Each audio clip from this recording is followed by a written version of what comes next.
Greetings, welcome back to Black Bear News, where we are discussing climate change, abrupt climate change, and things adjacent. And I'm very happy to have with me today Will Falk, as a writer, lawyer, and listener to the natural world, and listening to what the natural world wants us to do. Is that correct? Did I get that basically right? All right. Yeah, if you can expound on your work and what it is that you are busy doing in the world today, in the world of climate change.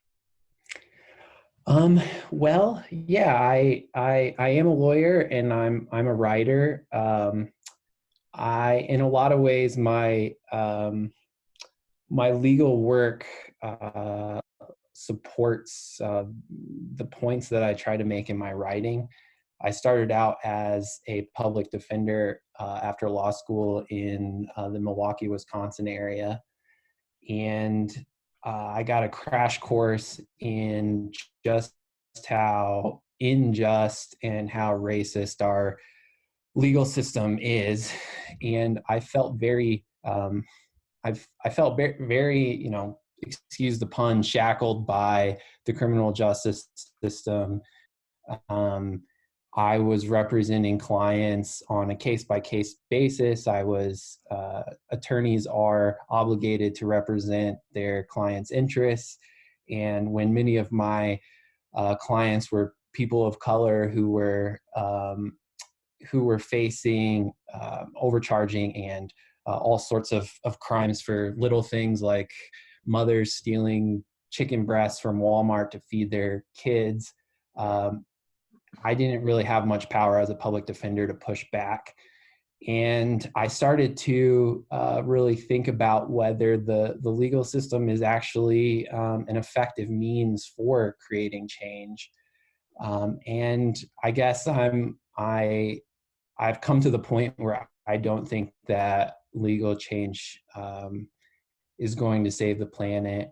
There's a few reasons for that, which I can get into, but after kind of having this realization, I left the practice of law for the most part for a few years, and I traveled to different indigenous land defense campaigns. I lived in British Columbia up at the Unistoten camp where they're trying to block pipelines coming across their land.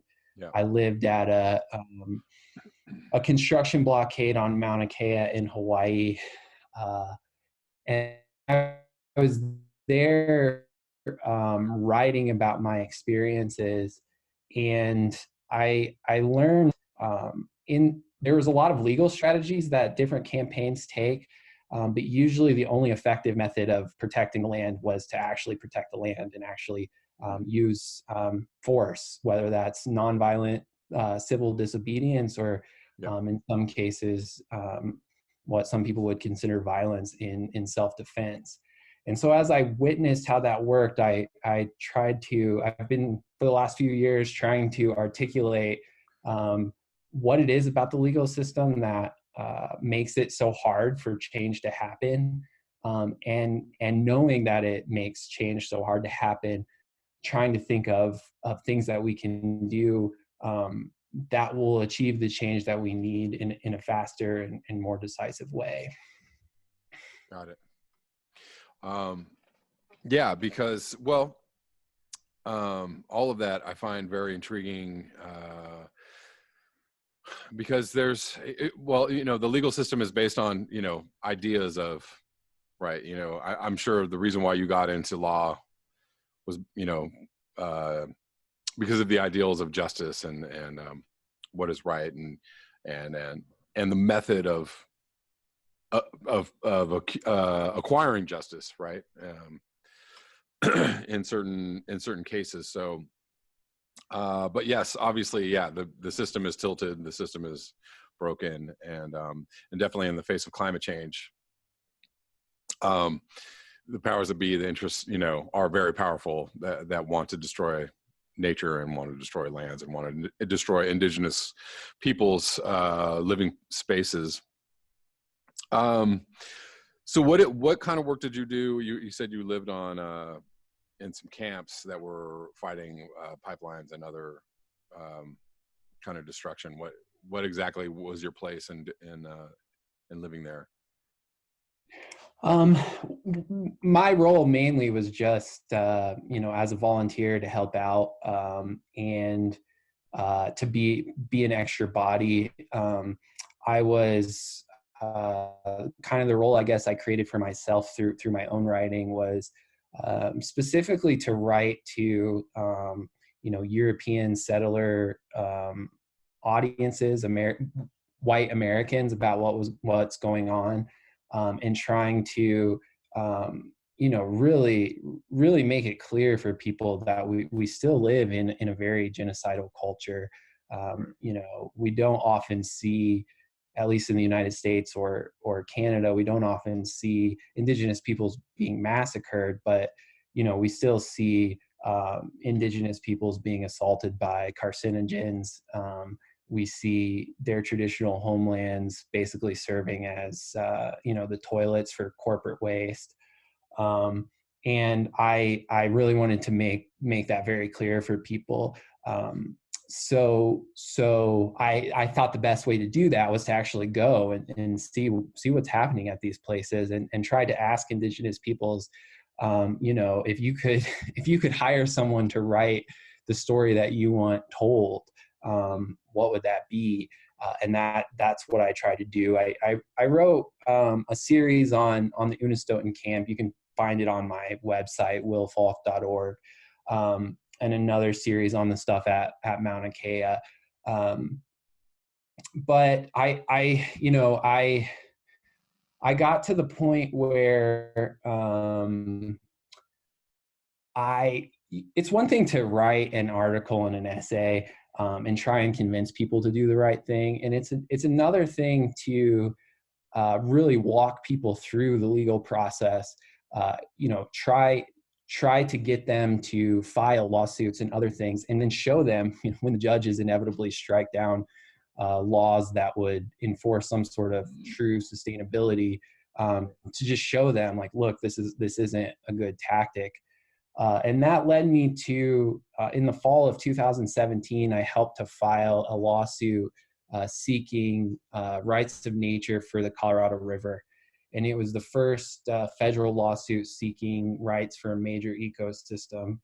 And we didn't do it because we thought we were going to win. We did it because we wanted to show people, that there was not a chance in hell it was going to win. And the case ended up being dismissed after the lead attorney on the case. We filed the case in Colorado. I'm licensed in Utah, so we had to have a Colorado attorney do that. And Right. he was threatened with sanctions by the court for not, if he didn't withdraw the lawsuit. And so instead of just why was he threatened with, or why do you think he was threatened with sanctions? There's a rule in federal law.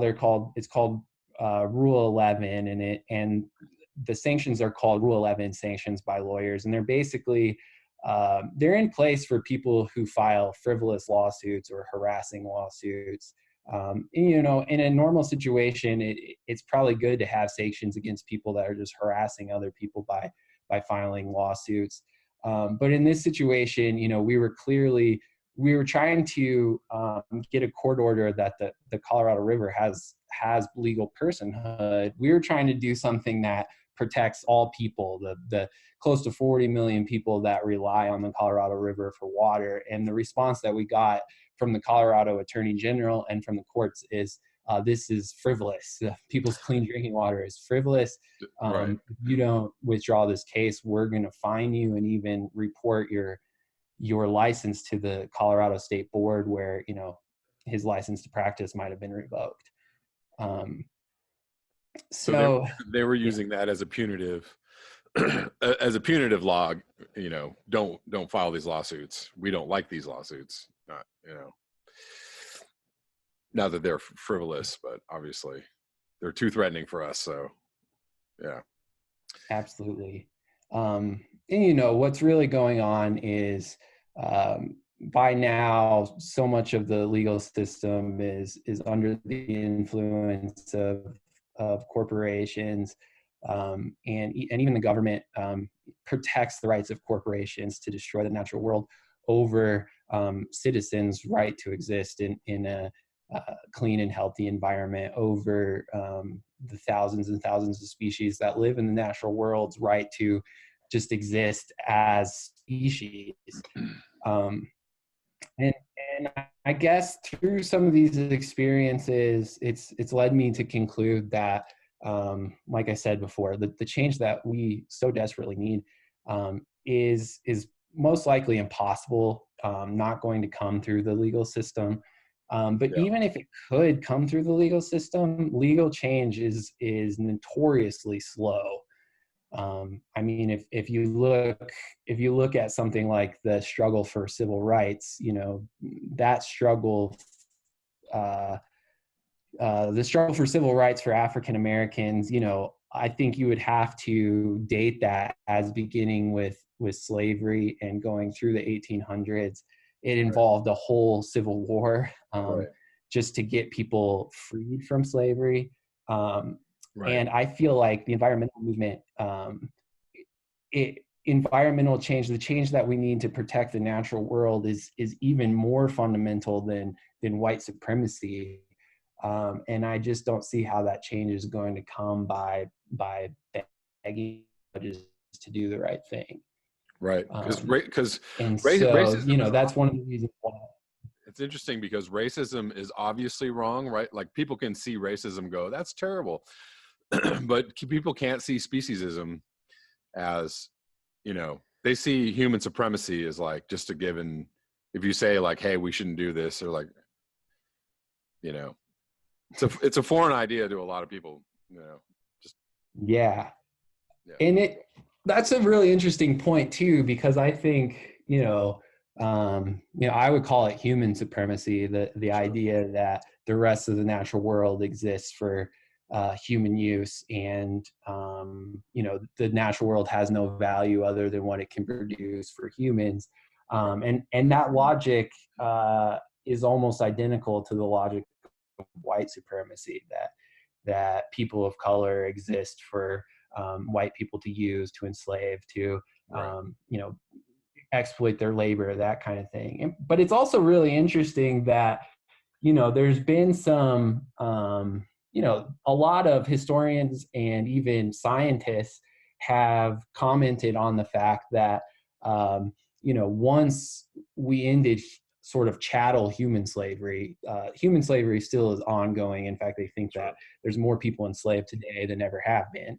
But the chattel slavery that we identify with, like American slavery, as it started to end as technological advances made it so that we could get more labor from actually exploiting the natural world than we could from exploiting human bodies. And that's not a defense of slavery by any means. But it's just an interesting point that, you know, exploitation of the natural world reflects exploitation of human beings. And it's usually that exploitation is conducted to extract resources. You know, it's a lot easier to burn some coal than it is to force a whole race of people to work for you. So, you know, and it's also the return on, you know, the energy you get from a gallon of oil. You know, I was just listening to somebody describe, like, you know, how hard it would be for human beings to push a car 30 miles, you know, for 30 minutes down the road. But, you know, very easy to just put some gas in your car and go there. You know, the energy is the return on your investment, you know, the return on the energy that you're getting is quite a bit more. But yeah. And this, you know, the technologies that we've developed to exploit the natural world like that, and that in some ways allow those in power to free the slaves so that they can enslave the natural world, in a sense.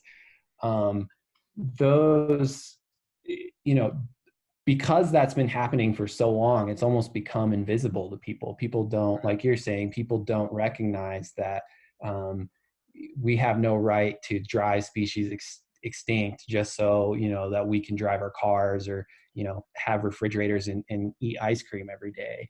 Right. But it's also, just to get back to, why I think the legal system can't address that situation, is, the legal system is based off of voluntary actions. You in order to get favorable court rulings, you have to convince a judge that your case is worthwhile, or you're making the right argument in your case. And unfortunately, judges are rather intelligent people. Usually they use their intelligence for the wrong things, but they recognize that we currently live in a situation where things like corporations bring us the necessities of life. I live in Heber, Utah, which is kind of a rural town about 20 miles south of Park City. It's the high desert. There's something like 25,000 people in my county. And there's simply not enough food in Wasatch County where I live to support 25,000 people. I mean, we might be able to kill all the cows that the ranchers have for a year or two, but there's just not enough food. So, we really depend on corporations to bring food to our grocery stores. Right.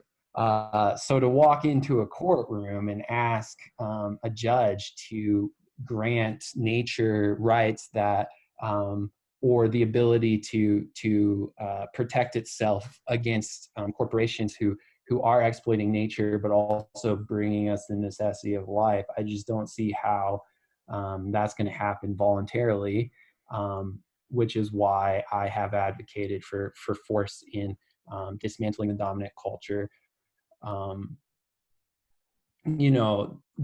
other thing that people don't really understand is the practice of law is actually all about managing and applying force. A lot of lawyers won't talk like this, but we can see this really easily. Like, if someone was squatting in your backyard, you could go out there and maybe forcibly eject that person, but that likely wouldn't go over well. Probably what you would do is you would call the police, or you would go to the court and ask the judge to give an order to evict that person from your backyard.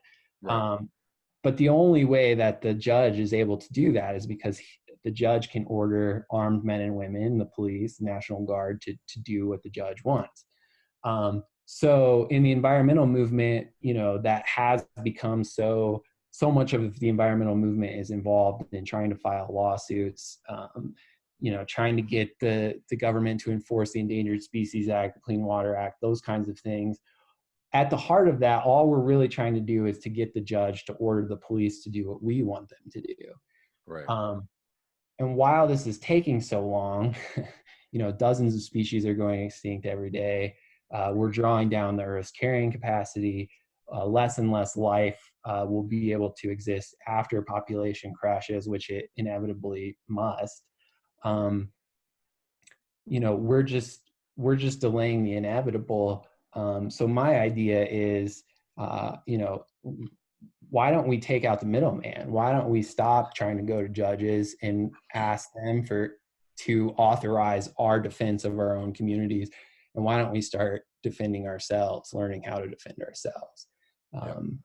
And that I don't come to that decision lightly. I don't say those things because I want attention. Right.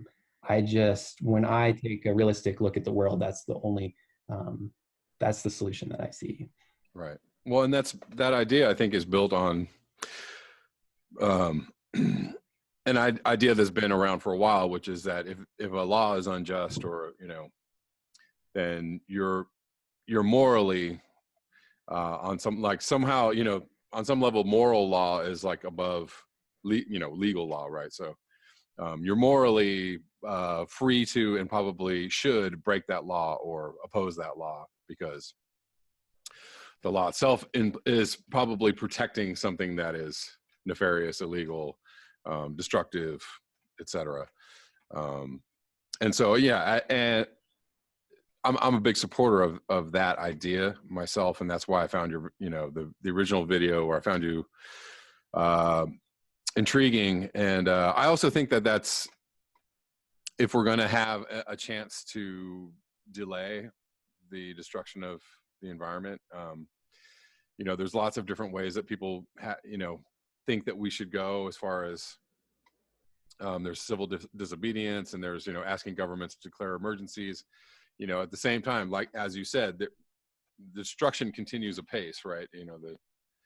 The trucks keep trucking, and the loggers keep logging, and the oil companies keep extracting. So like, going to the source and stopping the destruction is something that is very difficult to do, and a lot of people are hesitant to do so. But I see as the awareness of climate destruction starts to grow, as difficult as a task as that is, I think I see more people probably taking those measures or taking those actions. And it's even hard, legally, on a legal level, it'd be hard for me to say, like, and you should go do that, right? So like, you should go do these, take these actions to inhibit industrial civilization from continuing its destruction. But so how do you see people, taking this action or taking things into their own hands? How do you see that playing out, like in our current, I guess, in the present time and in the future? Well, I think that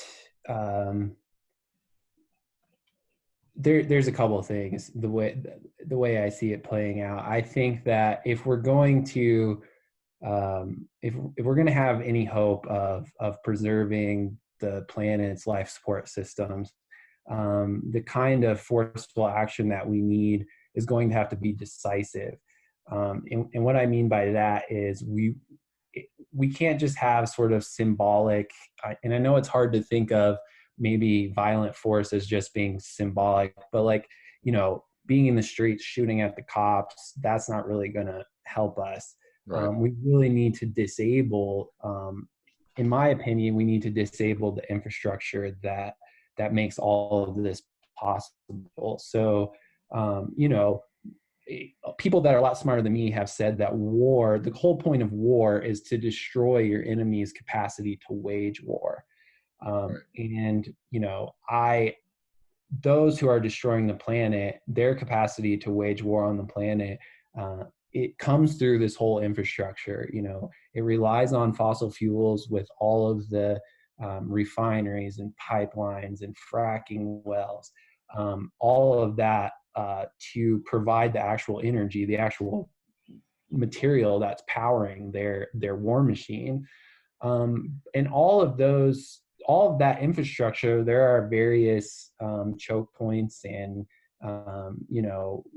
we don't need to get into specifics that way, but Right. I think that people are going to have to disable those mechanisms, and we're going to have to do it in a way that it makes it really hard for those to be rebuilt, because the truth is, and the horror is, that so many of us have been so indoctrinated by the dominant culture, or so used to the way things are, that the public is not going to be okay with this. Right. This is another reason why I say that there's never going to be a voluntary transition to a just and sustainable way of living. And so we really have to eliminate the capacity of those in power to destroy the planet. That will take some very well thought out, very committed people doing that. Yeah. But it's also, to me, it actually seems maybe a little more achievable than all of the mass movement building that's going on. For a lot of the kind of mainstream environmental tactics, it depends on convincing a lot of people to do the right thing, a lot of people to get out in the streets. But I think that industrial infrastructure could be seriously damaged, with a few hundred people around the world if they're very smart about what they're doing. Right.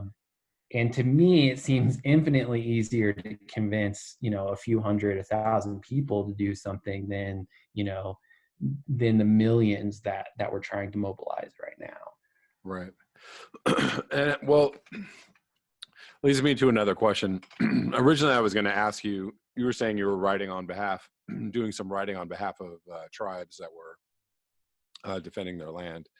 And firstly, I wanted to ask you, excuse me, how that writing was taken or interpreted, or how do people feel about their writing? Did you find pushback or resistance, or did you find that there wasn't a big audience, or did you find that people understood more? I don't know. Well, the really interesting thing. So, I think the most educational process or experience for me was when I was in Hawaii on Mauna Kea. And a little historical background about 1890s. There was a fully functioning and what we would even consider perhaps I don't really like these terms, but it was a modern government set up by Native Hawaiians. They had a queen. They had they had set up their governments much like the monarchies of the 1890s in Great Britain were set up. And the United States military, the Marines, landed in Hawaii. They took the queen hostage, and they just said, look, now you're an American colony. They didn't at the same time wipe out Native Hawaiians, they neutralized so much other resistance in Native peoples that sometimes the memory of these traditional cultures was lost, or at least not shared publicly. But in Hawaii, they remember, and there are a lot. Native Hawaiians are one of the biggest indigenous groups in the United States, if not the biggest. And they have built a culture over 125 years about remembering what happened to them, and remembering that it was violent force that toppled their government.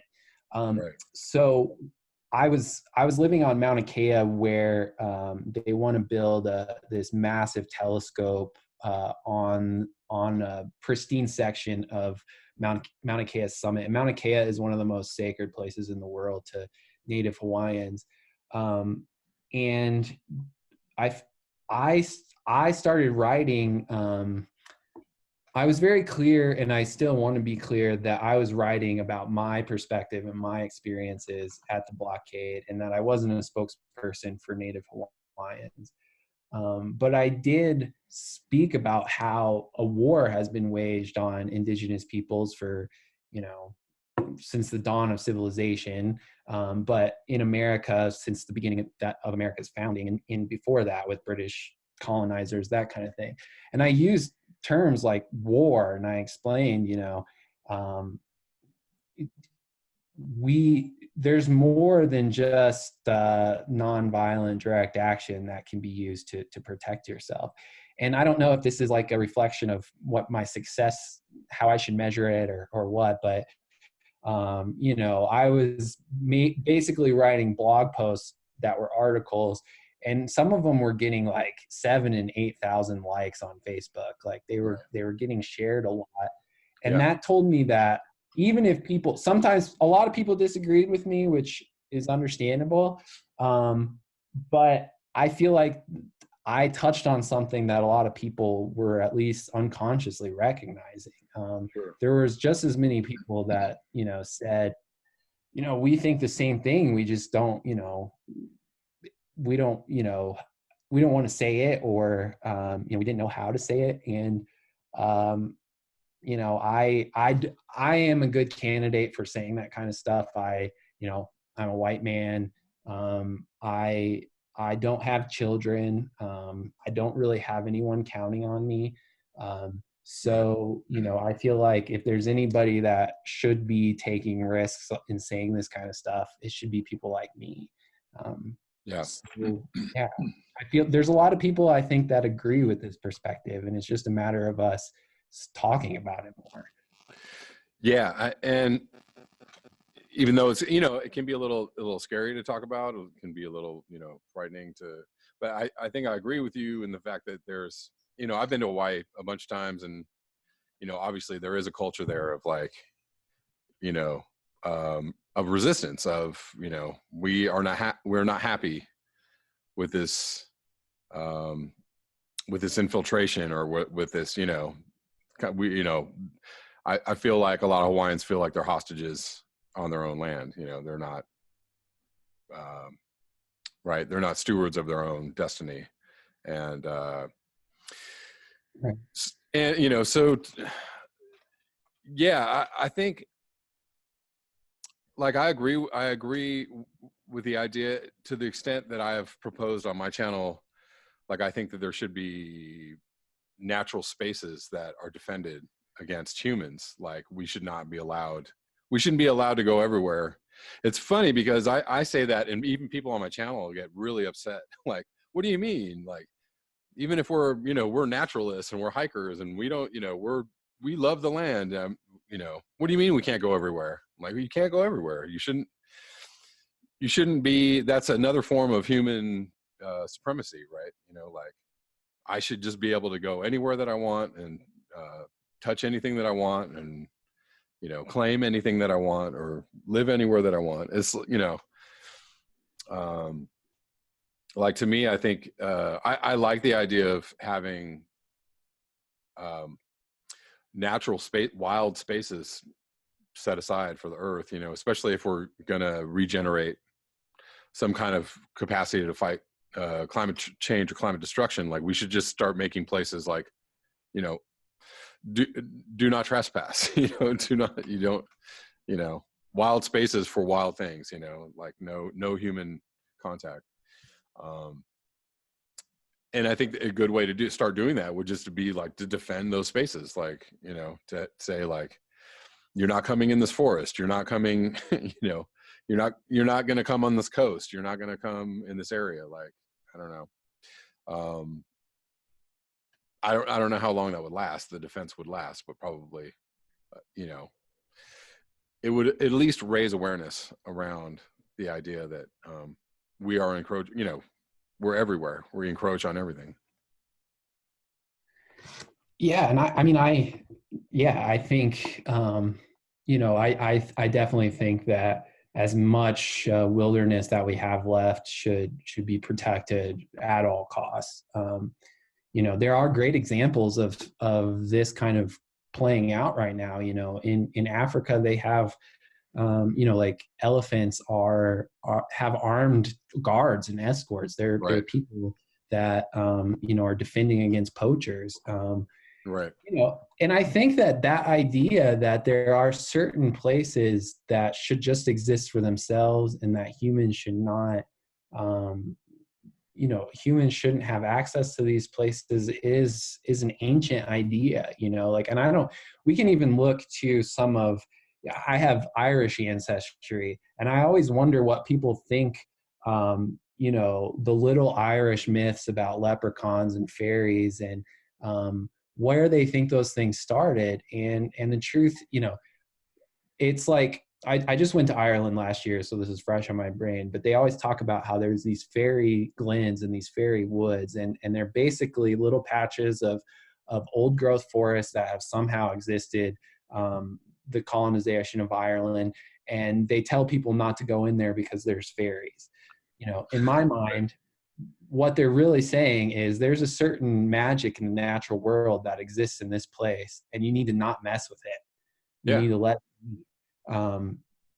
So yeah, I think we have ancient traditions that that support that idea.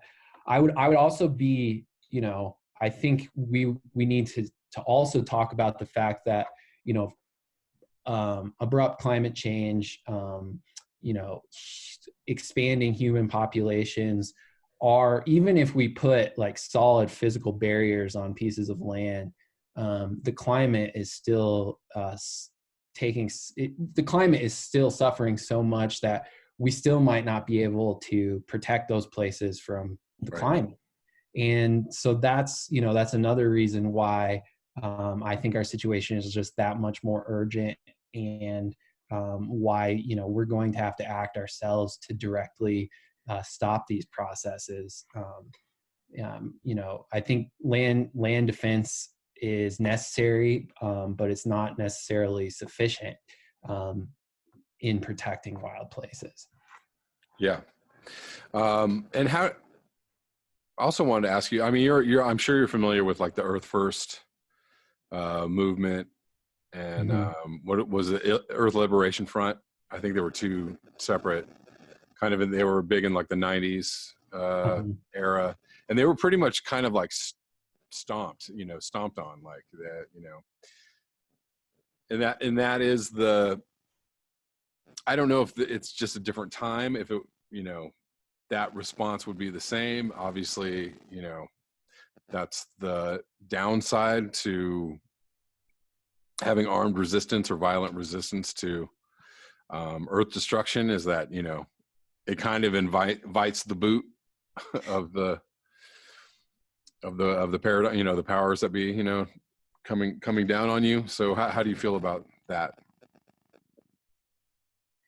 I mean, yeah, there's the more effective we get, the more oppression we're going to attract. The more, the more effective we get, the more violent the state is going to react. I think we need to understand that. A lot of people like to throw out examples like that to explain, why violence never works, that kind of thing. But again, there's like, for every example of the Earth Liberation Front, there are movements like recently in the Niger River Delta, the movement for the emancipation of the Niger River Delta. These were indigenous Ogoni people who in the 90s were literally massacred by Shell corporation militias. And they had tried to do everything peacefully, and they finally said, it's not going to work. We're going to attack pipelines. And they ended up cutting the Niger River Delta is one of the major oil producing regions in the world. And they cut Nigeria's total national output by 40%. By conducting sabotage of pipelines. There's the Zapatista movement in Mexico, in Chiapas. They, for 2 weeks, they had a campaign of sort of guerrilla occupations, armed occupations of government buildings, and they're still maintaining a lot of autonomy, even still 20, 30 years later. And they used violence. So, there's a lot of things that, again, this isn't something that people can just decide they're going to do and it's just going to happen. There are a lot of considerations, a lot of very careful planning that has to happen. One of the things that happened to the Earth Liberation Front was they didn't keep a strict divide between those who were participating in the underground sabotage actions and those who were publicly speaking for the organization, so that law enforcement was able to kind of infiltrate. They were able to find out I believe there are some addiction issues with some of the people that were involved, and the law enforcement exploited that, and that's what they're always going to do. So that brings up the point, like, I'm talking about these things, I would be an idiot to be the first one to go out there and do it, because like somebody like me saying this stuff, this is the first place they're going to go looking. So people who do agree with me and think that this is something, those people need to keep a really low profile. They need to not be talking about this publicly, and they need to go about their business in as secret a manner as possible. Sure. Yeah, and that is, why I'm always hesitant myself to talk about this, because I'm not advocating that anybody go do anything. I'm just saying, as an idea, I think it's something that could be effective, and I'm not necessarily. I think even the civil rights movement, it wasn't all peaceful. You had factions of militant Black people. You had the Nation of Islam, and you had other, you had factions of people saying by all means necessary. You had armed communities, Black communities, who were like, "You're not coming in here. You're not coming in my house. We have guns. We're going to, we don't care. We're going to shoot you." And, the fact that they were more vocal and more, ready to use violence, I think played a part in the whole movement. You had a, peaceful protest movement, you had public awareness, and you had another faction of like, we're not going to take this anymore. And we're armed, so I think all of those points were decisive in change happening. But and yeah, I heard about the Niger River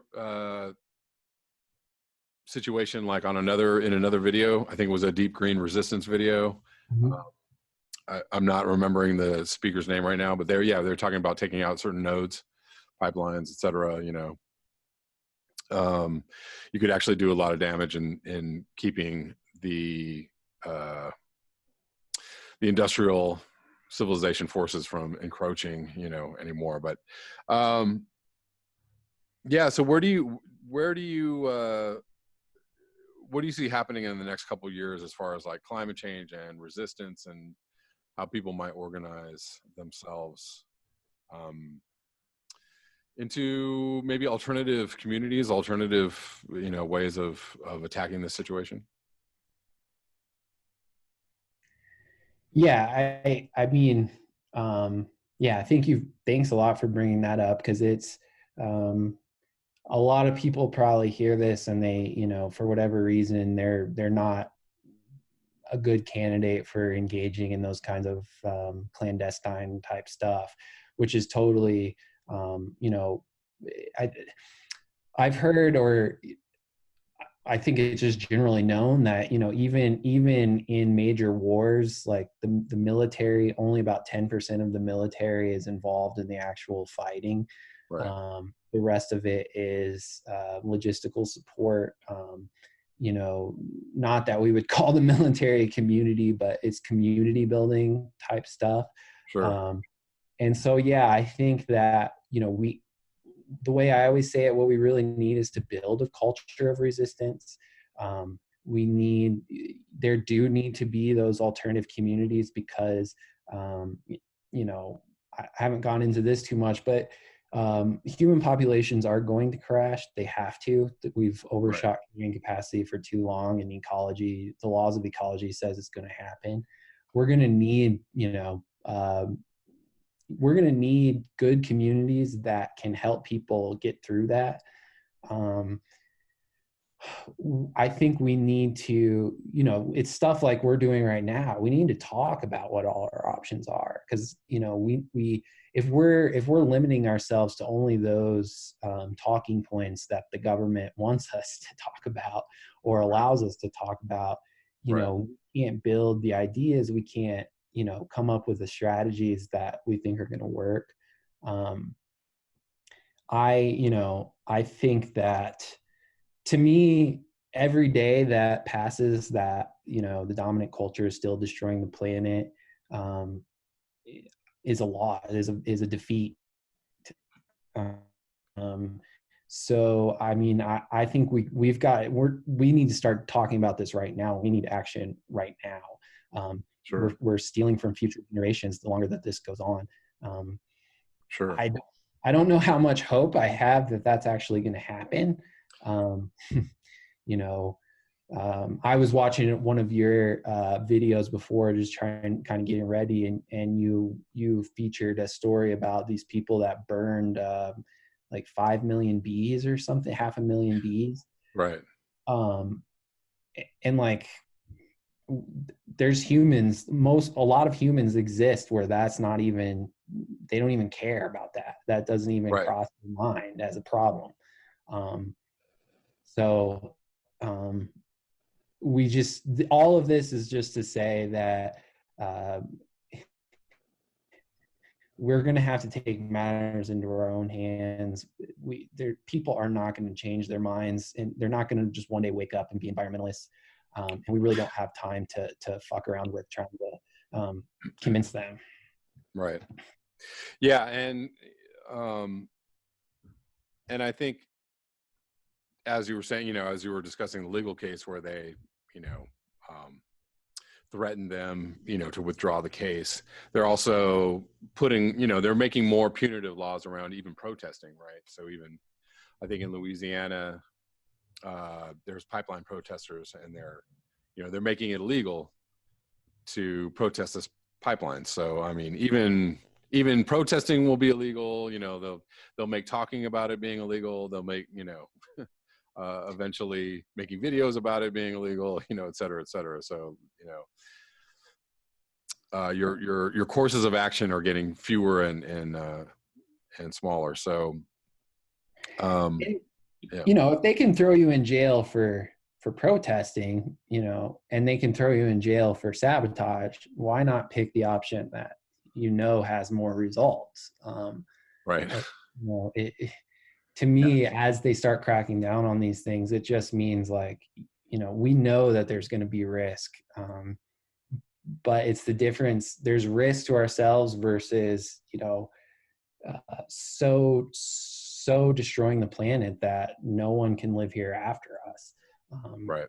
And right. To me, that's an easy to see which is the right choice. Totally.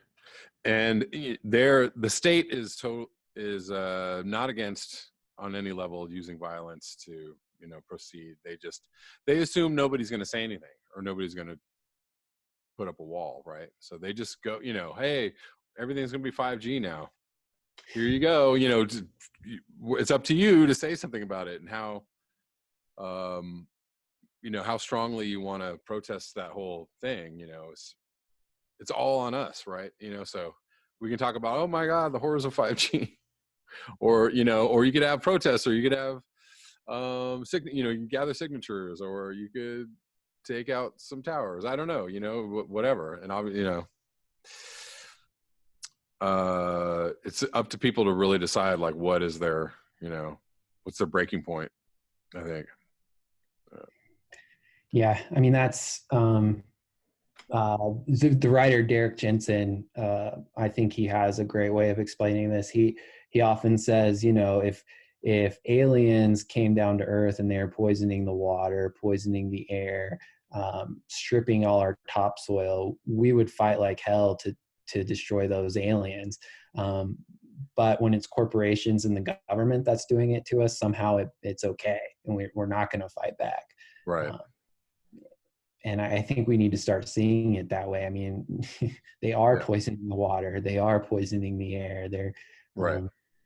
I just got this story, you know, with somebody sent me this article, and they said something like 50%, it was specific to the state of Pennsylvania, but some study found that 50% of people in Pennsylvania will suffer from environmentally induced cancer in their lifetime. It's like, and what are you going to do? Go on Facebook and go, oh, it's a horrible situation. Like, oh yeah, totally, I feel you. Like, you know, like, whatever. Yeah. What is that? So we're talking about people's lives, right? Yeah. And the ability for the ecosystem to sustain life itself, right? It's pretty important, you know. And I think it's up to us, definitely, to deem how important that is, like what's going to move us to make a difference. But yeah, thank you, Will. Thank you for coming on. I think I'm going to have to wrap this up. Sorry. No, it's totally great. I actually could keep going. I'm telling myself I